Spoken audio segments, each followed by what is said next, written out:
দিনের কথা যেখানে হবে না, মানুষকে টাইনেও রাখা যায় না। আর গানে বাজনায় গেলে দেখবেন বাবা রাত নাই দিন নাই, দিওয়ানা সবাই আর কি, আমরা দেখি তো। তো তবুও যাই হোক, যারাই এসছেন আল্লাহ রহমত করেছেন। আল্লাহর এই বাগানে, এই মাহফিলে রহমতের ফেরেশতা চারদিক ঘিরে রাখেন, এবং এই মাহফিলে আসার সৌভাগ্য সবার আর হয় না, আল্লাহ সবাইকে কবুলও করে না।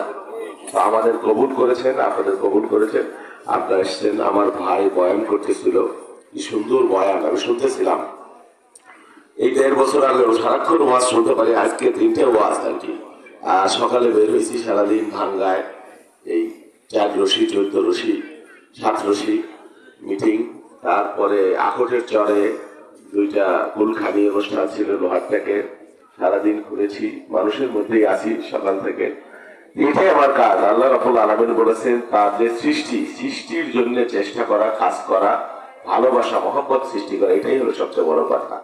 সহিহ হাদিসে আছে যে আল্লাহ এক বিপদগামী এক নারী, পাপিষ্ঠ এক নারী রাস্তা দিয়ে হেঁটে যাচ্ছে, তো একটা পিপাসা একটা কুকুর, তার দয়া হয়েছে, কুকুরকে একটু ডুবা থেকে একটু পানি হয়েছে। আল্লাহ বলছে তার জিন্দেগির সব গুনাহ আমি মাফ করে দিছি একটা কুকুরকে পানি খাওয়ানোর জন্য। সেই জন্য মানুষের প্রতি দয়া রাখবেন, মায়া রাখবেন। এই মাদ্রাসায় এতিম অসহায় ছেলে মেয়েরা অনেকে পড়ে, এই যে আপনার দান, আমার দান, আমার সাধ্য থাকলে আমি আরো করতাম বা করবো, আল্লাহ যদি আমাকে কোনোদিন সুযোগ দেয় এই মাদ্রাসার জন্য, বা এই মাদ্রাসা না সব মাদ্রাসার জন্য আমি আমার সাধ্য মতো আমি চেষ্টা করব। কারণ এই দিনের প্রতিষ্ঠান যদি না থাকে আমাদের সমাজে, এই 1 বছর আগে আমরা কথা বলতে পারতাম না, ওয়াজ করতে পারতাম না, হুজুররা কত নির্যাতিত হইতো, ওয়াজ করতে গেলে এখান থেকে ধরে নিয়ে গেছে। এরকম নজির অনেক দেখছি। বাংলাদেশের কত বরেণ্য আলেম সব বাইরে নিয়ে যাইত। এই বাচ্চাদেরকে হেফাজতের ইসলামের সমাবেশে রাতের বেলায় কিভাবে গুলি করে মারণাস্ত্র দিয়া একটা রক্তের গঙ্গা হয়ে গেল দিল করে বলেন। একটা নিজের দেশের এই আলেম ওলামাদের উপরে এই আচরণ যারা করতে পারে তারা তো নমরুদ ফেরাউনের চাইতেও নিষ্ঠুর। কি কারণ? ক্ষমতা, ক্ষমতা আর ক্ষমতা। ক্ষমতা কে দিয়েছে? কার হাতে ক্ষমতা? কে পরিকল্পনা করে?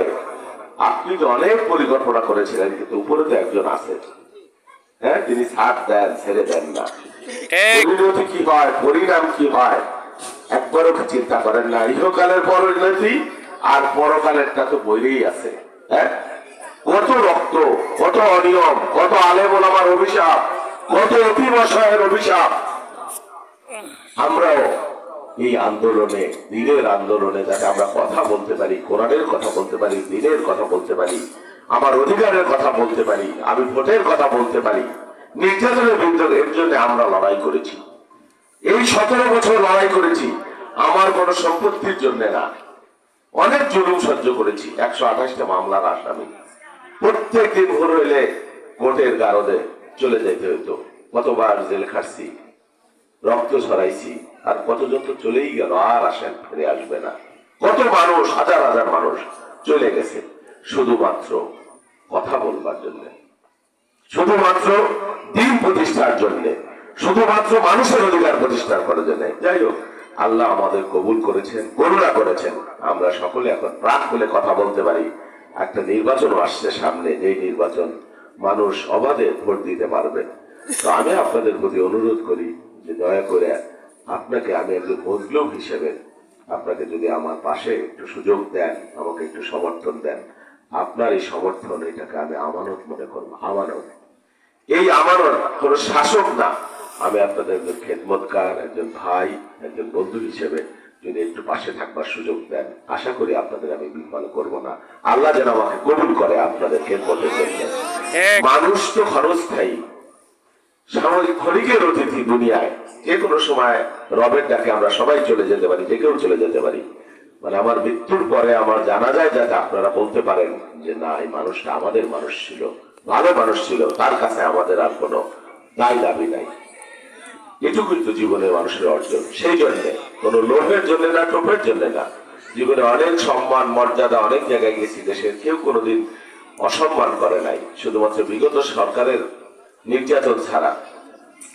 এই ভালোবাসাটা অনেক বেশি প্রয়োজন। আপনার এই ভালোবাসা, আপনার স্ত্রীকে ভালোবাসবেন, আপনার বাচ্চাদেরকে, সন্তানদেরকে একটু স্নেহ করবেন, মায়া করবেন, বাবা মাকে শ্রদ্ধা করবেন, ভালোবাসবেন, আপনার আত্মীয় পরিজন, আপনার প্রতিবেশী, হিংসা বিদ্বেষের পরিবর্তে এই যে ভালোবাসা, মায়া, মমতা একে অপরের প্রতি, এর মধ্য দিয়ে আমাদের একটা শান্তি, সুখের পরিবার, এর মধ্য দিয়েই আমাদের একটা সুখের সমাজ, সুখের দেশ, একটা হিংসাহীন, বিদ্বেষহীন, হ্যাঁ, যেটা কোরআন হাদিসে বলা হয়েছে। এই বিদ্বেষহীন সমাজ যাতে আমরা পাই, সকলে মিলে আমরা সেই চেষ্টা করব।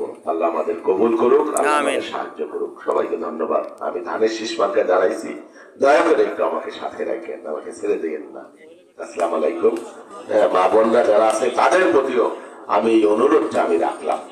হ্যাঁ, অনুরোধ রাখলাম। সেদিনকে আর একটা ওয়াদা আসছিলাম মঠক চলে, আমি একটা ওয়াদা দিয়ে গেছিলাম, মসজিদের নাই, ইমাম সাহেব তো এখানে আসছেন কিনা জানি না, আছেন, ওই মসজিদের ওই অজুখানা নাই, আমরা ওয়াদা করছিলাম যে 50,000 টাকা দিব, আমি আজকে এটা নিয়ে আসছিলাম। হুজুর আছে সভাপতি না, তাকে একটু দিয়ে দিয়ে নেন, এটা ওয়াদা করছিলাম। আল্লাহ কবুল করুন। আর এই মাদ্রাসা আল্লাহ যদি আমাকে এমপি বানায়, এই মাদ্রাসা আল্লাহ যদি এমপি বানায়, এই মাদ্রাসার জন্য যা যা করার এখন যতটুকু পারলাম আমি করলাম, এছাড়া ভবিষ্যতে আমি থাকবো আপনাদের সাথে। হ্যাঁ, রাস্তা হবে সব, ওইটা আপনার ওয়ার্ড, আলহামদুলিল্লাহ আপনার দুইজনই তো মেম্বার, আপনি না হলে আপনি দায়ী থাকবেন। এই যে মানুষের সামনে বললাম, যদি আপনি আমাকে না করাই যান, এটা আপনি দায়ী থাকবেন। ইনশাল্লাহ, ইনশাল্লাহ, অগ্রাধিকার সবার আগে অগ্রাধিকার। আলহামদুলিল্লাহ, ধন্যবাদ ভাই। আমার জন্য একটু দোয়া করেন আপনারা সবাই। হ্যাঁ, আলহামদুলিল্লাহ।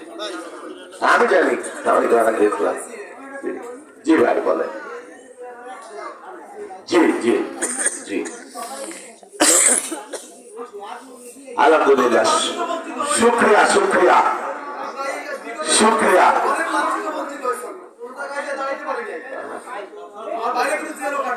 আলহামদুলিল্লাহ, আলহামদুলিল্লাহ।